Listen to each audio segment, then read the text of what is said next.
He was found half frozen on a silent lake, a wounded Navy SEAL who didn't seem to be trying to survive. Beside him stood a German shepherd that refused to leave, even when everything else already had. A lonely old woman brought them into her home, not knowing she had just stepped into a choice that couldn't be undone. But when her life began to slip away, she refused to be saved and forced him to face something far harder than death. This isn't a story about rescue. It's about staying when leaving feels easier, and the one who needed saving may not be the one you think. Where are you watching from, and how did this story make you feel?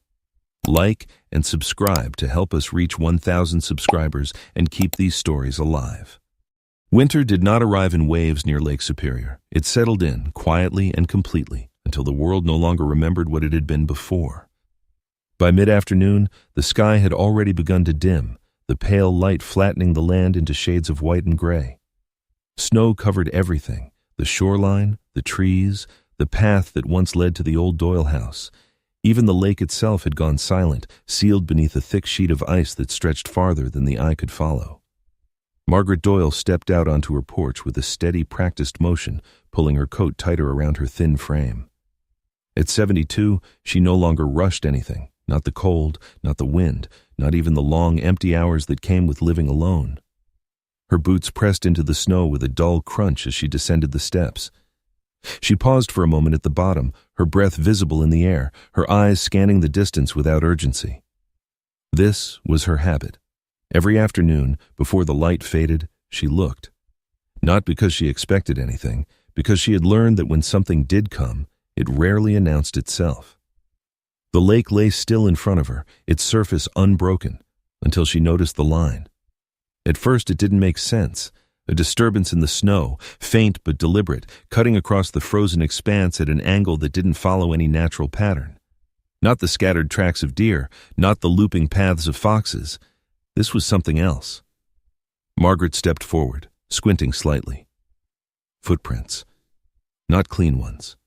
Not recent enough to be sharp, but human, heavy, uneven. She stood there longer than she meant to, the cold pressing through her boots, her mind turning slowly over what it meant. No one crossed the lake in winter. Not this far out. Not alone. She could have turned back then, closed the door, added more wood to the stove, let the snow bury whatever story had passed across the ice. Instead, she adjusted her gloves and started walking. The wind met her halfway down the slope, low and steady, carrying the kind of cold that didn't sting so much as settle into the bones. Margaret followed the tracks without rushing, her steps measured, her breathing controlled. They led straight out onto the lake.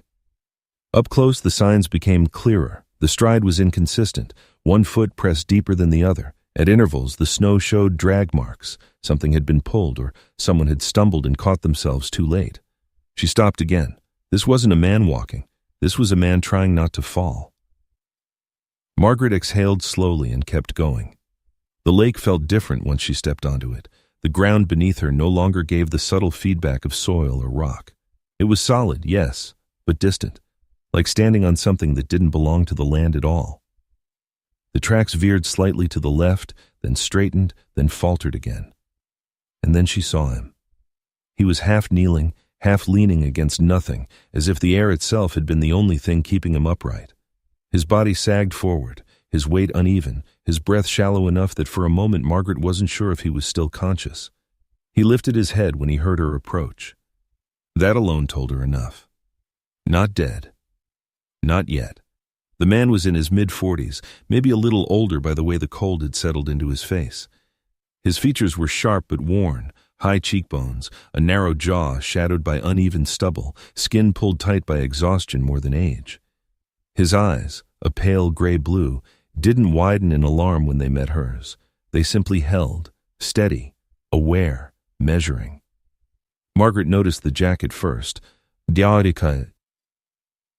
A black winter coat, heavy, old, its fabric scorched along one sleeve. Not torn, burned, the kind of damage that didn't come from the weather, then the arm beneath it. Blood had dried dark along the fabric, stiffening it. The shape of the limb was wrong, not dramatically, but enough. A shallow angle where there shouldn't have been one, not a clean break. Something worse, something that had been forced and then ignored. "You're a long way from where you should be," Margaret said, her voice even, carried by the wind without strain. The man didn't answer immediately. His breath came out in short bursts, controlled but thin. "Truck," he said finally, his voice low, roughened by cold. Didn't hold. He shifted slightly, and that's when she saw the dog. It had been there the whole time, positioned just behind him, partially obscured by his body. A German shepherd, large, lean, its coat dark along the back and heavy around the neck. One ear stood upright, the other tilted, not fully raised, as if it had healed wrong. The dog moved forward in a single, deliberate step. Not lunging, not retreating, blocking. Its head lowered slightly, amber eyes fixed on Margaret with a focus that wasn't fear and wasn't aggression. It was calculation. Margaret didn't step back. She didn't step closer either. "Well," she said after a moment, "that answers that." The man let out something that might have been a breath of amusement, though it didn't reach his face. "He won't let you near," he said. "I'm not trying to get near him," Margaret replied. "I'm trying to decide what to do with you." Silence settled between them, broken only by the wind moving across the open ice. The man's hand tightened slightly against his injured arm, not out of complaint, but as if the movement itself required permission. "I can walk," he said. Margaret studied him, not the words, the posture, the way his weight leaned just enough to compensate for something deeper than the visible injury. "No," she said plainly, "you can move. That's not the same thing." Something shifted in his expression then. Not offense, not agreement. Recognition. She turned her head, glancing back toward the distant outline of her house. Then down again at the tracks behind him. "You keep going like this," she continued. "You won't make it another mile." "I'm not aiming for a mile." Margaret looked at him again, this time more directly. "No," she said. "I didn't think you were." The dog's stance tightened just slightly. Not reacting to the words, but to something in the tone.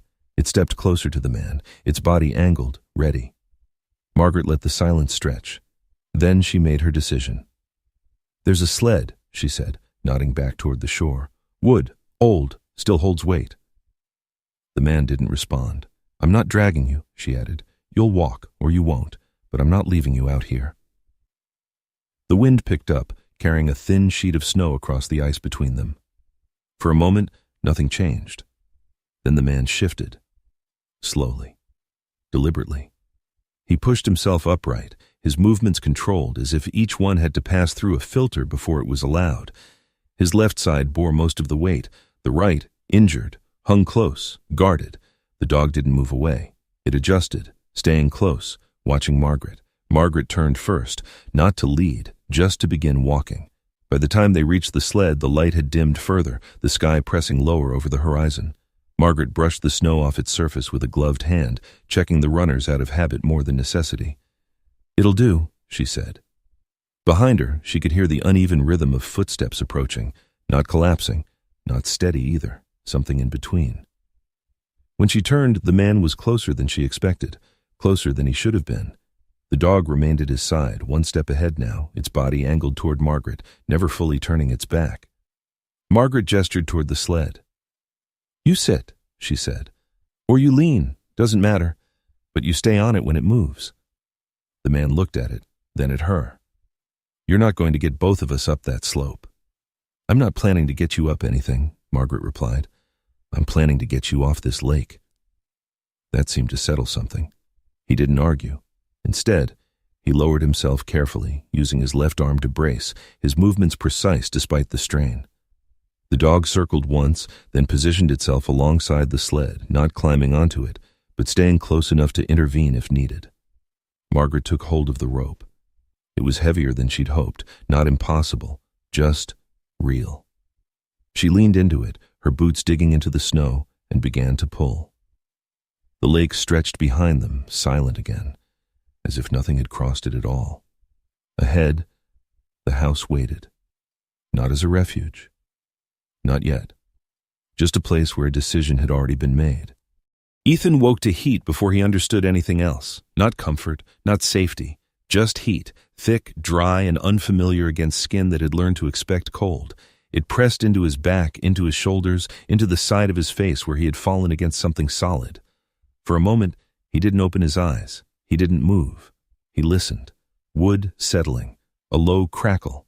Wind somewhere outside, muted now. Distant, like something happening to someone else. Not the lake, not the open, inside. His eyes opened slowly. The ceiling above him was low, wood-planked, darkened by time and smoke. Light came from the side, not bright, but steady. A lantern, maybe. The air smelled faintly of iron, old fabric, and something cooking that had long since burned down to memory. Ethan pushed himself up. Pain answered immediately. Not sharp. He would have preferred that. This was deeper. A dull, spreading pressure that started at his right arm and moved inward, as if something inside him had shifted out of place and refused to return. His breath tightened. He paused. Then he kept moving. The room came into view in pieces. A stove, a narrow table, a chair pulled slightly away from it, not by accident, a coat hanging near the door, everything arranged without decoration, without excess. Not abandoned, maintained. That told him more than anything else. He swung his legs over the edge of the narrow bed, or what passed for one, and steadied himself with his left hand. His right arm stayed close, guarded without thought. The door. He saw it before anything else. Closed, wooden, simple latch, distance, manageable. He stood. The first step held. The second nearly didn't. His balance shifted, corrected itself. His body remembered how to compensate, even when it didn't have the strength to do it cleanly. He didn't look around again. He moved toward the door. The dog was already there. It hadn't been when he opened his eyes. That meant it had moved without sound. Coda stood between Ethan and the door, angled, not blocking completely, but positioned in a way that made the path uncertain. One paw slightly forward, head level, eyes fixed, not aggressive, not relaxed, waiting. Ethan stopped. "Move," he said, his voice still rough, barely above a breath. Coda didn't. The dog's ear, the one that didn't quite rise fully, twitched once, catching something Ethan hadn't yet heard. Footsteps. Slow, even, from the other room. Ethan didn't turn. He didn't need to. "You're up sooner than I expected." The voice came without urgency, older, not soft, not sharp, just certain. Margaret Doyle stepped into the doorway opposite the stove, a folded cloth in one hand, her posture straight in a way that had nothing to do with strength and everything to do with habit. Her eyes moved from Ethan to the dog, then back again. "You shouldn't be standing," she added. "I'm leaving." There was no hesitation in his answer, no edge either, just a statement. Margaret glanced once at his arm, then at his feet, as if measuring something invisible. "No," she said. Ethan's jaw tightened slightly. That wasn't a request. "No," she repeated just as evenly. It wasn't. The silence that followed wasn't tense. It wasn't charged. It simply existed, filling the space between them without asking either of them to break it. Ethan shifted his weight. His vision dimmed at the edges just for a second. Long enough. Margaret noticed. Not the weakness itself, the timing of it. "If you walk out that door," she said, "you won't make it past the slope. I didn't make it this far to stop at a door." "You didn't make it here on purpose," she replied. That landed. Not hard. Not loud. Just enough. Ethan exhaled through his nose, slow, controlled. Coda still hadn't moved. For a moment, Ethan considered forcing it, stepping forward, pushing past. The dog would respond, not with panic, not with noise, with precision. And Ethan knew, even now, even like this, he didn't have the margin for that. He looked at the door again, then at the floor, then back at Margaret. "What do you want?" he asked. Margaret tilted her head slightly, not in confusion, but in mild disagreement. "Wrong question," she said. "I don't want anything from you." She set the folded cloth down on the table. "What happens next depends on what you decide to do with yourself." Ethan didn't answer. Margaret stepped closer, not into his space, but near enough that he could see the details he hadn't before. The lines in her face weren't just age, they were direction, set by years of looking, deciding, continuing. "You can stay," she said. "For now." Ethan's expression didn't change. There are rules. There it was. Not an offer, not exactly. Structure. He waited. "You don't go into my room," she said, nodding once toward a closed door further down the wall. "You don't take anything that isn't yours, and you don't leave that door open longer than it needs to be." Ethan's eyes flicked briefly to the latch again. "And if I don't stay?" Margaret shrugged, a small practical motion. "Then you go. And whatever happens after that—" She gestured lightly toward the window, the white expanse beyond. "Won't involve me." Another pause. Then, quieter, but not softer. "And if you're planning to die, you don't do it in here." Something shifted. Not in the room, in Ethan. It didn't show in his face, it didn't reach his posture, but it registered. Somewhere behind the control, behind the distance he had kept intact for longer than he could measure, Coda moved. Not away, just enough to change the line between Ethan and the door. Not blocking anymore, not allowing either. Ethan noticed. Of course he did. He looked at the dog. For a brief moment, something like recognition passed through his expression, not directed outward, not meant to be seen. Then it was gone. He stepped back. Not far, just enough. Margaret didn't react. She didn't acknowledge it. She turned instead, picking up the cloth again, dipping it into a small basin of water that had been warming near the stove. "Sit," she said, without looking at him. Ethan didn't. Not immediately.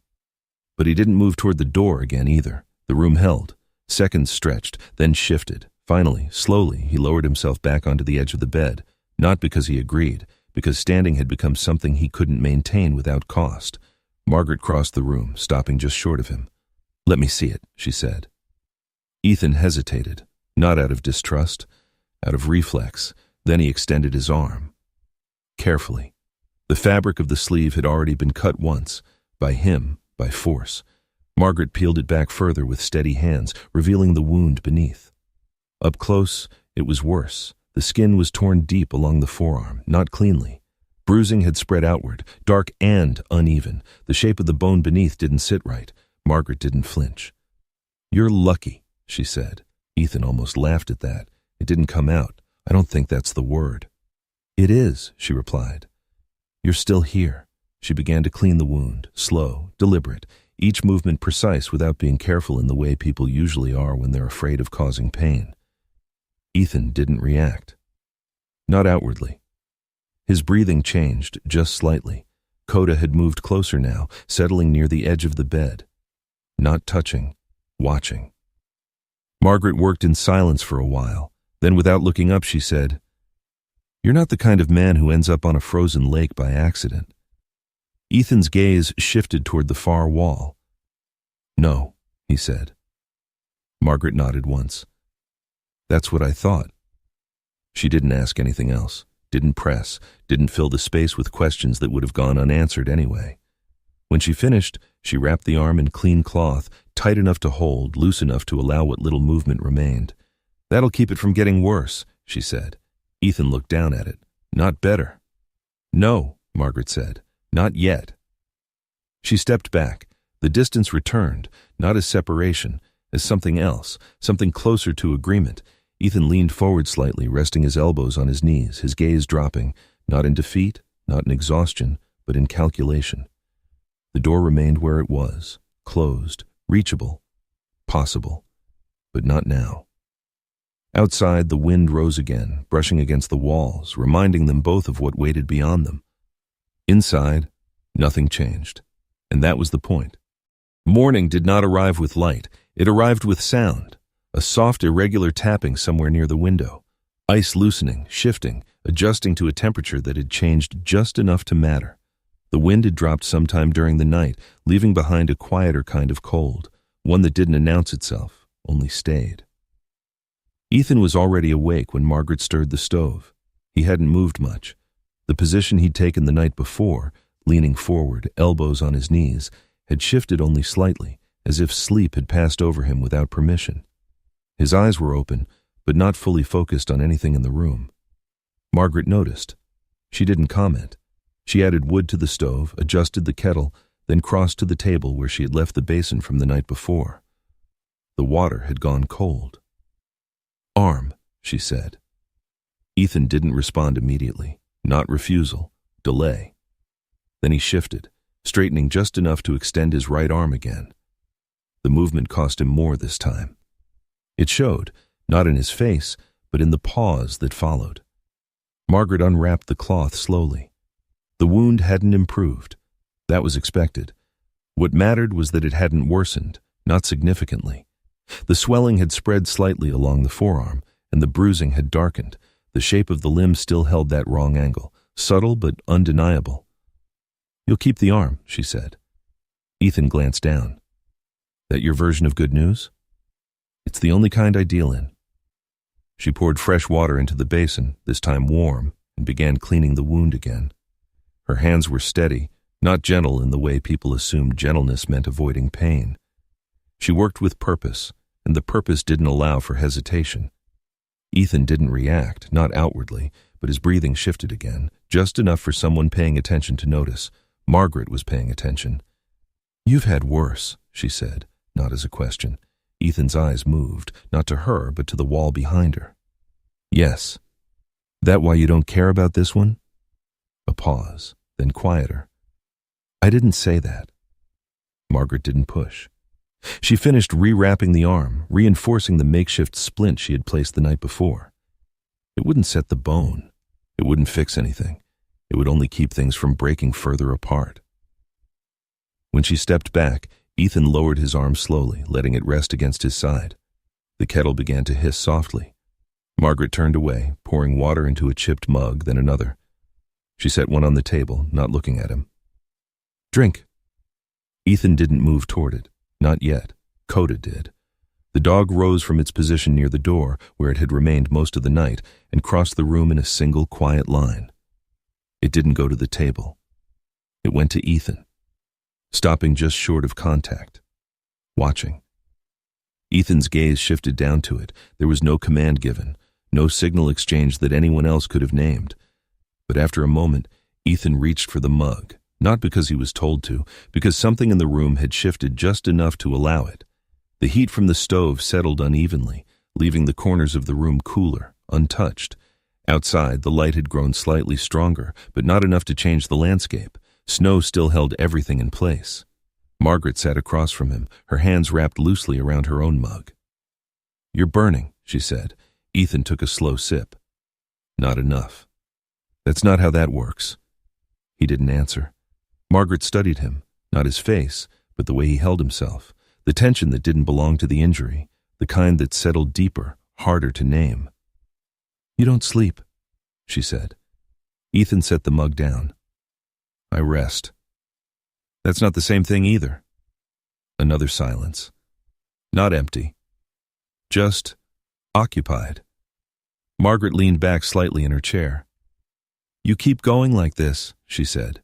"Your body's going to make the decision for you." Ethan's mouth shifted, just barely. It already did. Margaret watched him for a moment longer. Then, "What happened?" The question landed differently than the others. Not because of what it asked, because of how it didn't. No urgency, no demand, no assumption that he owed her anything. Ethan didn't respond. His gaze dropped again, settling somewhere between the table and the floor. The room held steady around him, the stove, the quiet, the presence of the dog just within reach. Time stretched. Margaret didn't interrupt it. Eventually, Ethan spoke. "Wrong call." The words were simple, flat. Margaret waited. He exhaled slowly, as if deciding whether the rest was worth the effort. "Night op," he said. Visibility was off. Intel wasn't clean. His voice didn't change. No weight added. No emphasis. "I had two options." Margaret's eyes stayed on him. "I chose the faster one." A pause. It wasn't faster. The words didn't break. They didn't crack. They stayed exactly where he put them. "What happened to them?" Margaret asked. Ethan's jaw tightened, not visibly, but enough that the next breath took longer. "They didn't make it out." Margaret didn't look away. And you did. Ethan nodded once, not agreement, acknowledgement. The kettle hissed again, louder this time, but neither of them moved to adjust it. That why you're out there? Margaret asked. On the lake? Ethan's eyes shifted toward the window now, toward the white. I didn't have a destination. Margaret let that settle. That's not the same as having nowhere to go. Ethan didn't respond. Across the room, Coda shifted. It moved away from Ethan this time, crossing slowly toward the far wall where the light from the window fell unevenly across the floor. It lowered itself there, not fully resting, but not standing either. Positioned, watching both of them, Margaret followed the movement with her eyes. He stays with you, she said. Ethan glanced toward the dog. Yes. He doesn't have to. Another pause. He does, Ethan said. Margaret considered that. Then, that's different. Ethan didn't explain it. He didn't need to. The room held the meaning well enough on its own. Later, the light shifted again. Not brighter, just thinner, as if the day had decided it had done enough. Margaret moved around the space with small, deliberate motions, checking the stove, folding cloth, measuring what little food she had left without making it obvious that she was measuring anything at all. Ethan remained where he was, not resting, not recovering, waiting, not for anything specific, just not moving forward. Margaret noticed that too. She moved to the shelf near the window and reached for something small, something she hadn't touched in a while. A tin container, worn at the edges. She opened it, looked inside for a moment, then closed it again. She brought it to the table, set it down between them. Ethan looked at it, then at her. What's that? Doesn't matter, she said. He didn't touch it, neither did she. The object stayed there, quiet, unnecessary, and somehow heavier than anything else in the room. For a long moment, nothing happened. Then Coda stood. It crossed the space again, slower this time, stopping beside the table, not near Ethan, not near Margaret, between them. It lowered its head, not resting, not submitting, just placing itself there, occupying the space neither of them had stepped into. Margaret watched that. Ethan did too, and for the first time since he had woken, something in his posture changed, not softer, not open, just less fixed. Margaret leaned back slightly. You're not dying from that arm, she said. Ethan didn't respond. You're just letting everything else take its turn. The words didn't accuse. They didn't comfort either. They simply named something that had been sitting in the room since he arrived. Ethan's gaze dropped to the table again. To the tin. To the dog. Then back up, just briefly, to Margaret. He didn't argue. He didn't agree. But he didn't look away as quickly this time. Outside, the lake remained frozen. Inside, nothing had been fixed. But something had been seen, and that was enough to change the shape of the silence. Night came without warning. One moment the house held the quiet weight of late evening, the stove dimming, the wind brushing lightly along the walls, and the next, something shifted in a way that had nothing to do with weather. Ethan didn't notice it at first. He had been sitting near the table, not doing anything that could be named as rest or recovery, just existing in a space that had grown familiar enough to stop resisting. Margaret had been moving slowly between the stove and the shelf, her steps steady, deliberate as always. Then she stopped. Not gradually. Not like someone pausing to think. She simply stopped. Ethan looked up. There was a moment, a brief suspended second, where nothing appeared wrong. She was standing exactly where she had been, one hand resting lightly against the edge of the table. Then her fingers loosened. The small tin she had been holding slipped from her hand, striking the wood with a flat, hollow sound before rolling once and settling near the edge. Margaret didn't follow it. Her body tilted slightly forward, then sideways, as if the balance she had held for years had finally found a reason to let go. Ethan was already moving. The chair scraped sharply against the floor as he pushed himself up. Pain followed immediately, rising from his arm and pulling across his shoulder, but it didn't slow him. He caught her before she hit the ground. Not cleanly, not with strength, just enough to keep the impact from being worse. Margaret. No response. Her weight leaned into him, not heavy but unsteady, unresponsive in a way that didn't match anything he had seen from her before. Coda was there instantly. No bark, no sound. The dog circled once, close, its body tense but controlled, eyes fixed not on Ethan, but on Margaret. Ethan lowered her carefully to the floor, his left arm supporting her shoulders. His right arm protested with every shift, every adjustment, but he ignored it. Margaret? Nothing. Her breathing was there, shallow, uneven, but there. Ethan's eyes moved quickly, taking in details without naming them. Skin pale, lips dry, a faint tremor at the edge of her fingers that hadn't been there before. Not an injury, something internal, something failing. He looked toward the door, then back at her. There was no one else, no neighbor close enough, no phone line he trusted to hold, no time to consider what he couldn't control, only what he could. He stood, too fast. The room tilted slightly, the edges of his vision tightening for a fraction of a second. He steadied himself against the table, breathing once, controlled, deliberate. Then he moved. The truck didn't start the first time, or the second. Ethan's hand tightened around the key, the engine coughing weakly beneath him before falling silent again. The cold had settled into the machine the same way it had into everything else, slowly, completely. Coda stood outside the driver's side door, not pacing, not restless, just present, watching the darkness beyond the narrow clearing. Ethan tried again. The engine turned, struggled, then caught, not smoothly, not cleanly, but enough. He didn't wait. Margaret lay across the passenger seat, secured as best he could manage. One blanket, then another. Her head supported, her breathing still there, but thinner now, less certain. The road wasn't really a road, not anymore.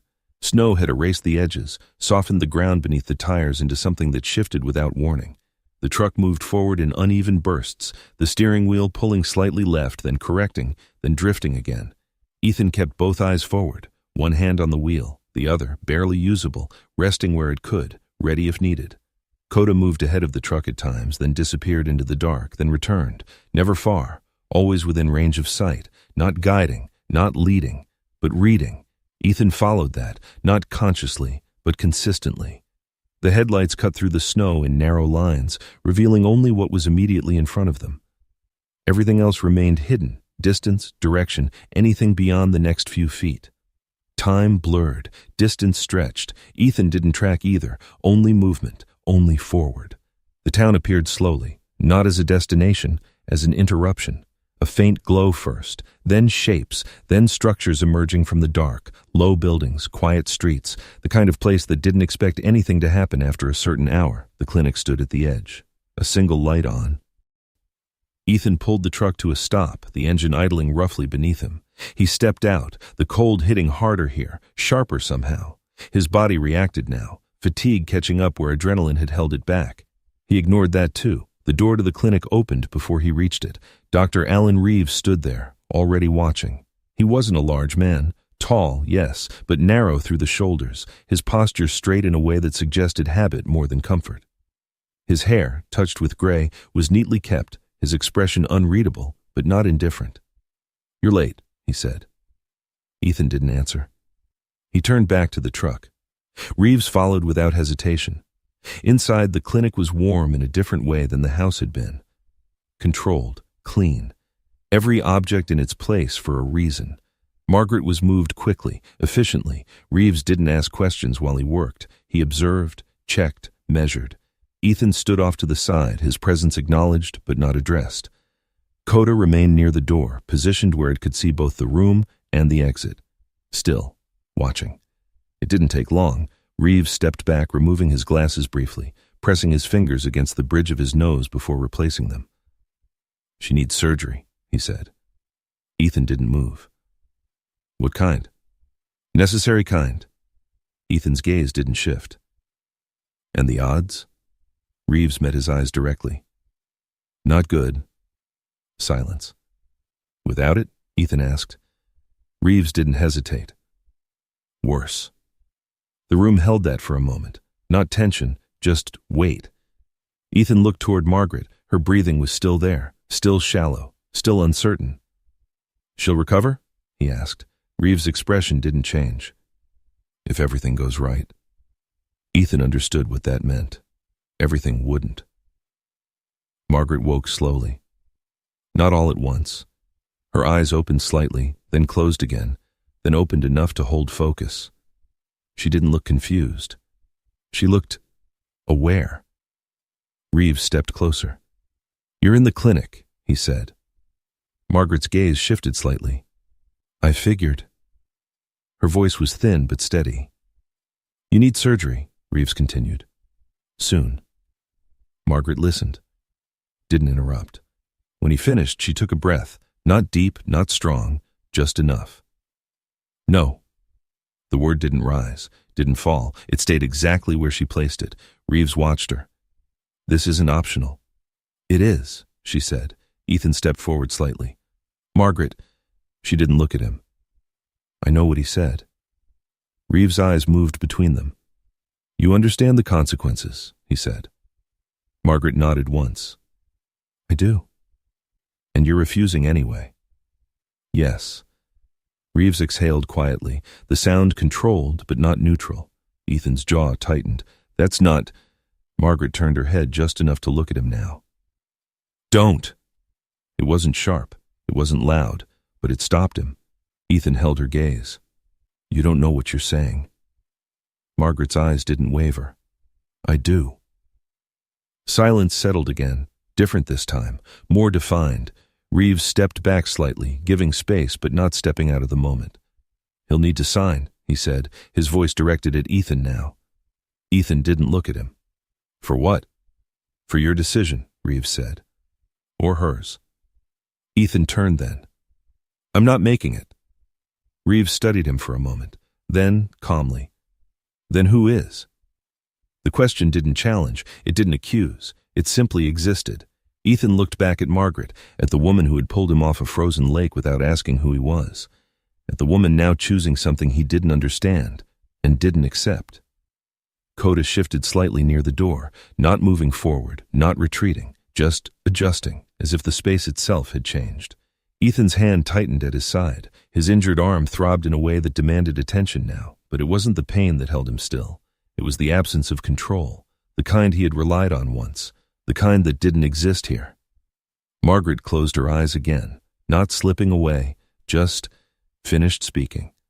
The room didn't resolve. It didn't move forward. It held. And for the first time since he had walked out onto the lake, Ethan stood in a place where action wasn't the answer, and nothing he chose would make the decision his. The clinic did not feel smaller after the decision. It felt clearer. There was no confusion left in the room, only positions, defined, unmoving. Margaret on the bed, pale but conscious. Dr. Reeves near the counter, arms loosely crossed, his attention measured rather than invested. Ethan standing somewhere in between, not belonging to either side. He hadn't spoken since she refused, not because he didn't have anything to say. Because none of it would matter. Margaret lay still, her breathing shallow but steady enough to hold. Her eyes were open again now, not searching, not uncertain, just present. Ethan stepped closer. "You're making a mistake." His voice wasn't raised. It didn't need to be. It carried something sharper than volume. Margaret didn't respond immediately. She watched him the same way she had the first time she saw him, without trying to understand him, only acknowledging what was there. "That depends on what you think this is," she said. "It's you choosing to let something end that doesn't have to." Margaret's mouth shifted slightly, not quite a smile. "That's not what this is."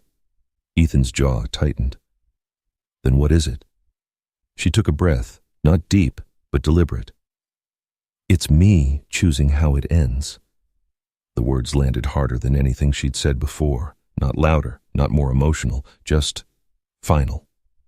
Ethan turned away, not from her, from the space, from the way the room had closed in around something he couldn't push through. Behind him, Reeves spoke. "You don't get to argue this into something else."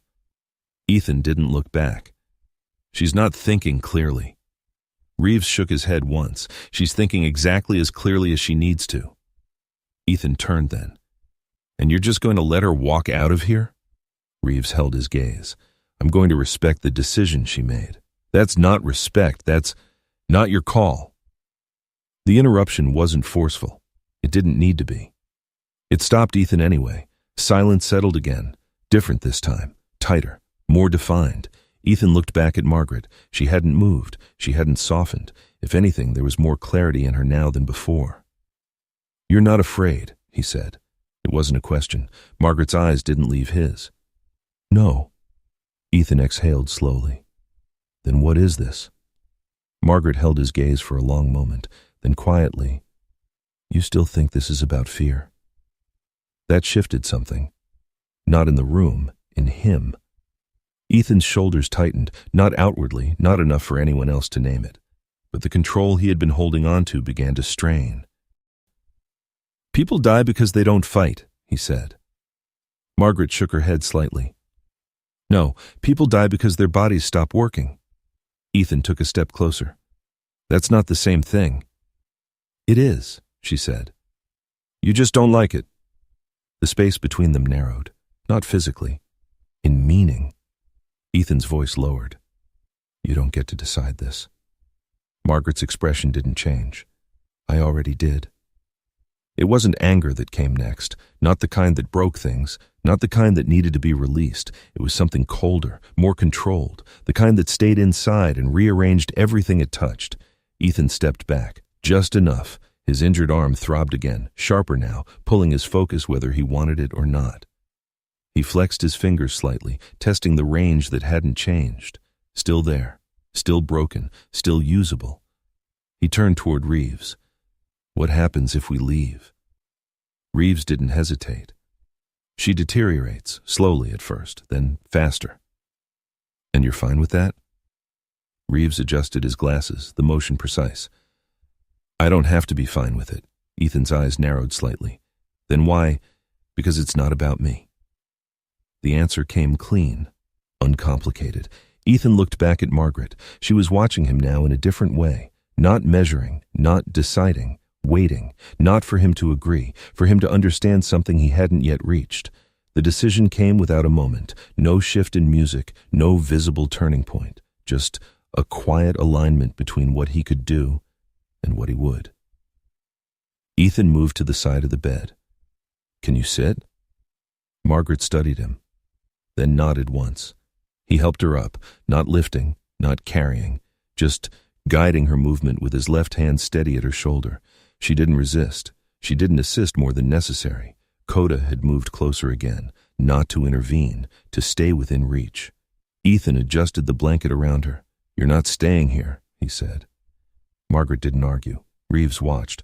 "You're taking her back," he said. Ethan didn't respond. "That's not a solution." Ethan met his eyes. "I'm not looking for one." Reeves held the gaze for a second longer, then stepped aside. Not approval, not agreement, just acknowledgement. "If she changes her mind," he said, "you bring her back." Ethan didn't answer, but he didn't dismiss it either. Outside, the air had shifted again, colder, sharper, the kind of cold that didn't warn. It simply existed, waiting to be walked into. Ethan opened the passenger door of the truck, steadying it against the wind. Margaret moved carefully, slower than before, her balance no longer something she controlled fully. He guided her into the seat, adjusted the blankets, closed the door. Coda circled once, then positioned itself near the front of the vehicle, scanning the empty street before moving toward the driver's side. Ethan paused for a moment before getting in, not because he was unsure, because something about the moment held more weight than it should have. He looked at the clinic behind him, at the light still on inside, at the place where the decision could have gone another way. Then he got into the truck. The drive back felt different, not harder, not easier, just defined. The road hadn't changed. The snow still blurred the edges, still pulled at the tires with uneven resistance. The headlights still revealed only what was directly ahead, but Ethan wasn't driving towards something uncertain anymore. He knew exactly where he was going. Coda stayed closer this time, not moving ahead as often, not disappearing into the dark, just running alongside the truck in a steady line, its body angled slightly toward the direction of travel, as if the path itself mattered more now.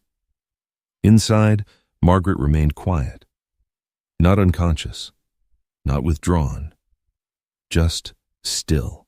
Ethan didn't try to fill the space, didn't ask if she was comfortable, didn't check her breathing every minute. He drove. That was enough. Halfway back, the truck hit a patch of uneven ice. The wheel pulled hard to the right. Ethan corrected. Too fast. The vehicle slid. Not far, but enough to shift the line they were following. Margaret's hand moved instinctively, gripping the edge of the seat. Coda reacted instantly, stopping, turning, its body tightening as it recalculated the movement. Ethan steadied the wheel, slowed, adjusted. The truck straightened. For a moment, everything held still again. Ethan exhaled slowly. Margaret's grip loosened. Then quietly, "You don't like losing control." Ethan didn't answer. "You think if you hold everything tight enough, nothing breaks." Still nothing. Margaret turned her head slightly, enough to see him. "That's not how it works." Ethan kept his eyes on the road. "I know." The answer came without hesitation, without defense. Margaret watched him for a moment longer, then leaned back, her eyes closing, not in weakness, but in something closer to acceptance. The house appeared slowly out of the white, not as a refuge, not as a destination, just as a place that was still there. Ethan pulled the truck to a stop. For a second, neither of them moved. Then he stepped out. Cold hit harder here again, or maybe he just felt it more. He opened the door, helping Margaret down, his movements controlled, careful not to rely on the arm that couldn't support the weight. Coda stayed close, not leading, not guarding, present. They moved toward the house together, not fast, not steady, just forward. Ethan opened the door, stepping aside as Margaret crossed the threshold first. Inside, the warmth had faded, the stove nearly out. The room felt the same, but it wasn't, not anymore. Ethan closed the door behind them, set the latch, then stood there for a moment, his hand still resting against the wood. He didn't look at Margaret. He didn't look at the room. He just stood. Because for the first time in a long time, he hadn't chosen to walk away, and that meant something he wasn't ready to name. The days stopped measuring themselves. There was no clear morning, no distinct evening, only a slow shift of light against the window and the quiet work of keeping something going that was already beginning to end. Ethan didn't mark time anymore. He moved through it. The stove needed wood, water needed to be heated, the path outside had to be cleared just enough to remain usable, even if no one came. Margaret stayed mostly in the chair by the window now, not because she couldn't move at all, but because standing had become something that required planning, and she no longer saw the point in planning for anything that didn't need to be done. Ethan adjusted without being told. He didn't ask what she needed. He watched, and when something changed, he moved. The distance between them had altered, not smaller, just different. Coda noticed first. It was subtle. At the beginning, the dog had remained near the door, its position constant, its awareness fixed outward, as if the world beyond the walls still mattered more than anything inside. Then, gradually, it shifted. Not abandoning the door, just allowing space. It began to rest closer to the center of the room, still angled toward the entrance, still aware, but no longer anchored to it. One afternoon, without warning or ceremony, Coda crossed the room and lowered itself beside Margaret's chair. Not at her feet. Not touching. Close enough to be part of her space. Margaret looked down at it. "You're changing," she said quietly. Coda didn't react. It simply stayed. Ethan noticed. He didn't comment, but something in the way he moved after that, less rigid, less measured, suggested he had registered it more deeply than he would admit. The snow outside had begun to thin, not melting, not yet, but settling differently. The edges of the lake, once smooth and untouched, now showed faint irregularities, subtle breaks in the uniform surface. Change, slow, unavoidable. Inside, the air held that same quiet shift. Margaret's voice had grown lighter, not weaker, but more selective. She spoke less, but when she did, there was no wasted space in the words. Ethan listened more, not out of obligation, because there was nothing else left to do that mattered more. One evening, the light held longer than usual, not brighter, just refusing to leave. Margaret sat by the window, wrapped in the same blanket she had used for days.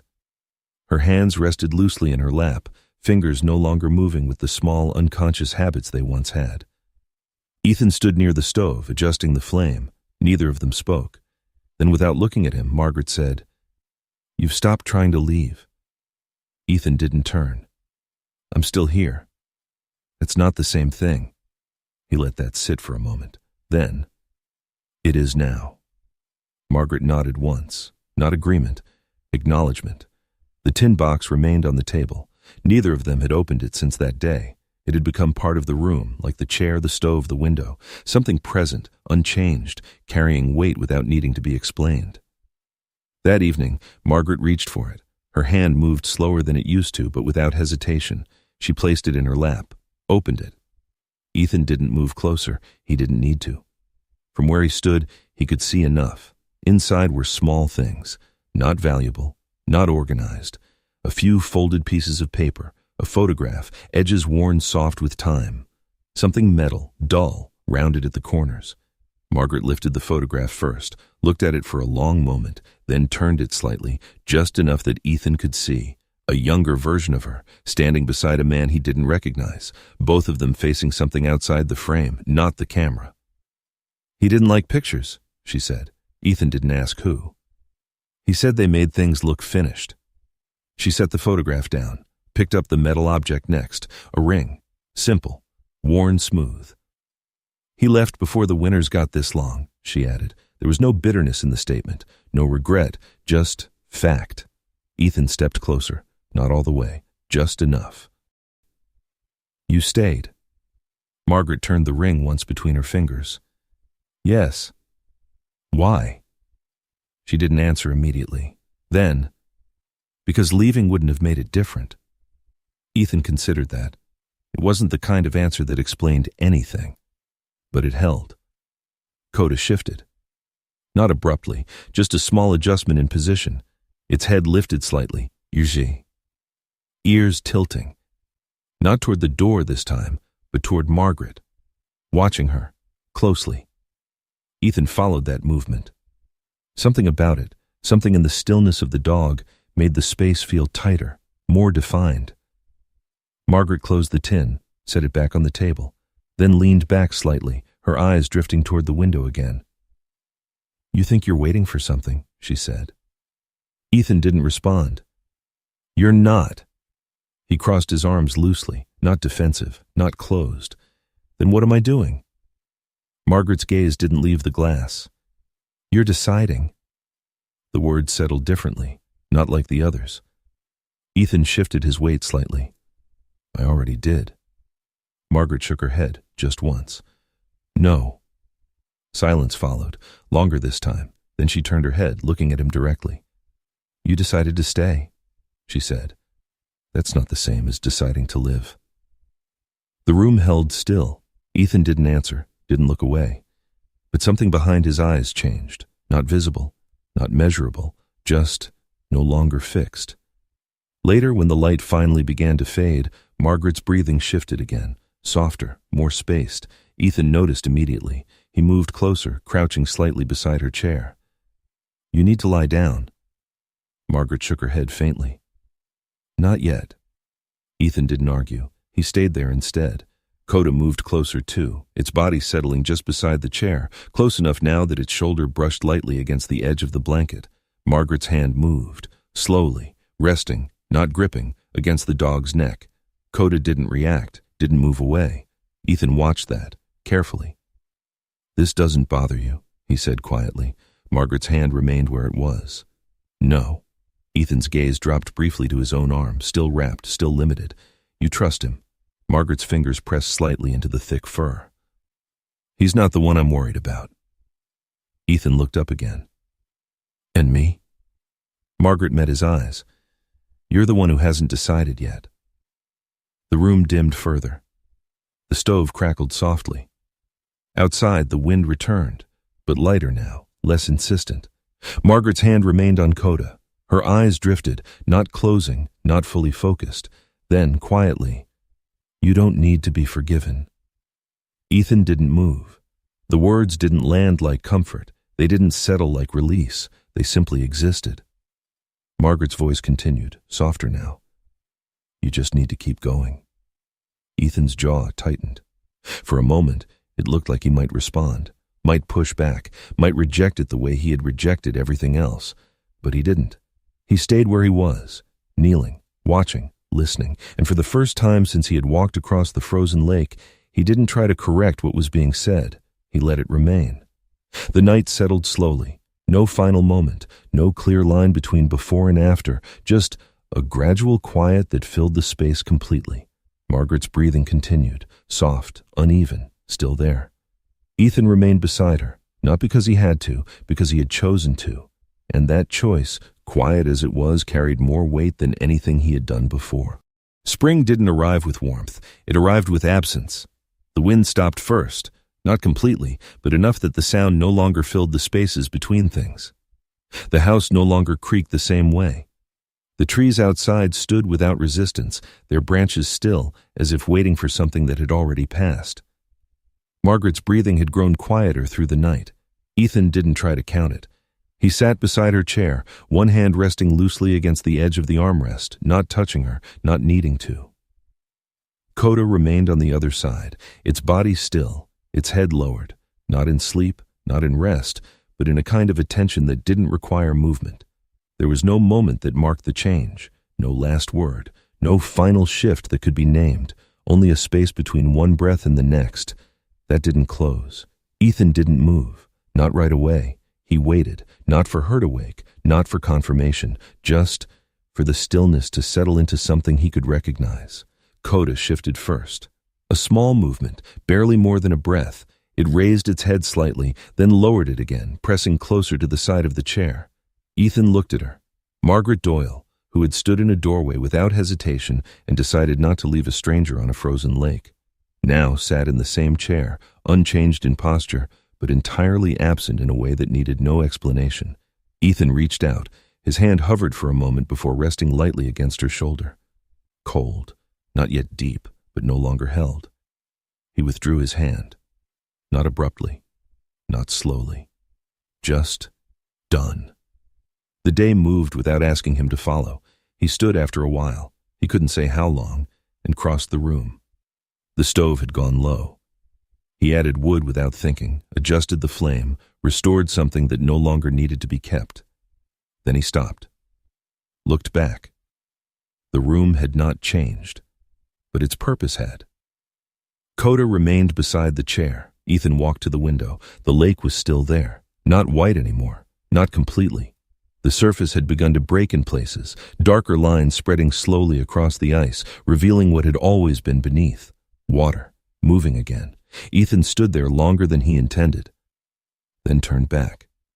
There were things to do, not because someone had told him, because leaving them undone felt wrong. He moved through the house with quiet precision. The blankets were folded, the chair adjusted. The small objects Margaret had left on the table, the tin box, the mug, the cloth, were placed where they had been before, not rearranged, not improved, preserved. Coda followed him once, then stopped, returning to the same place beside the chair, not guarding, not watching, staying. He didn't call anyone. There was no urgency to it. The town would notice eventually, or it wouldn't. Margaret had lived long enough without needing witnesses. Ethan understood that. It was late afternoon when he stepped outside. The cold felt different now, not gone, but less certain. He cleared the path from the door to the edge of the yard, pushing snow aside with slow, deliberate movements. His arm protested with each motion, the injury still present, still unfinished. But he didn't stop. Not until the path was visible. Not until it made sense. The next morning, he drove into town. The truck started easier this time. The roads had shifted, not clean, but defined enough to follow. The clinic looked the same. Dr. Reeves opened the door before Ethan knocked. He didn't ask what had happened. He didn't need to. Ethan stood there, the cold settling into the space between them. "She's gone," he said. Reeves nodded once. "I figured." There was no apology, no expression of regret, just acknowledgement. Reeves stepped aside. "I'll make the call," he said. Ethan didn't move, not immediately. "Did she leave anything?" Reeves asked. Ethan reached into his coat, pulling out the folded paper Margaret had placed in the tin. Reeves took it, glanced over it briefly. "Simple," he said. "She always was." Ethan watched him. "She left the house," Reeves added, looking back up. "Not ownership, use." Ethan didn't respond. "That means you stay, or you don't. No one's coming to take it from you." Ethan's gaze shifted slightly. "Why me?" Reeves folded the paper again. You were here. That was it. No deeper reasoning, no hidden meaning, just presence. Reeves handed the paper back. I'll send someone out later, he said. Handle what needs handling. Ethan nodded once, then turned.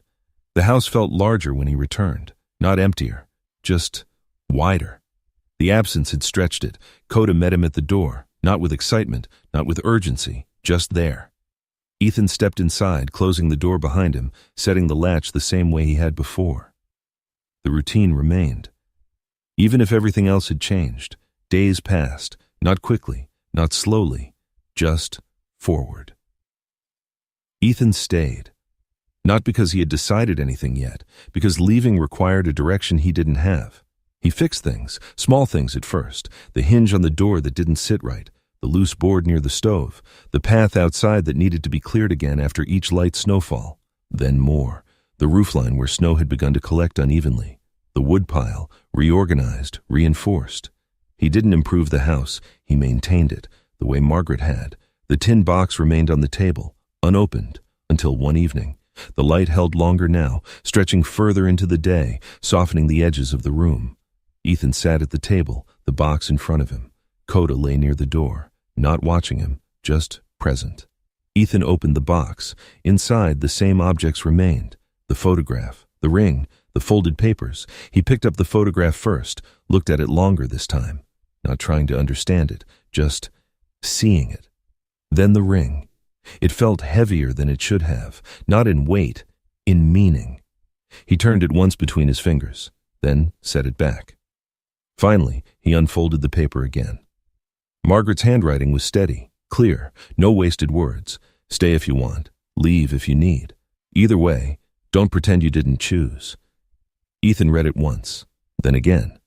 The room held quiet around him, not empty, not filled, just waiting. Coda stood. It crossed the room slowly, stopping beside him, not between, not blocking, just near. Ethan looked down at it. The dog's posture had changed, not softer, not weaker, just settled. Ethan folded the paper, placed it back inside the box, closed it, then leaned back in the chair, his gaze moving toward the window. The lake had broken further now, dark water cutting through the white in long, uneven lines. Movement, unavoidable. The decision didn't come as a moment. It didn't arrive with clarity or certainty. It simply stopped being avoided. Ethan stood, not abruptly, not dramatically, just done waiting. He moved to the door, opened it. The air outside carried something different now. Not warmth, not yet, but change.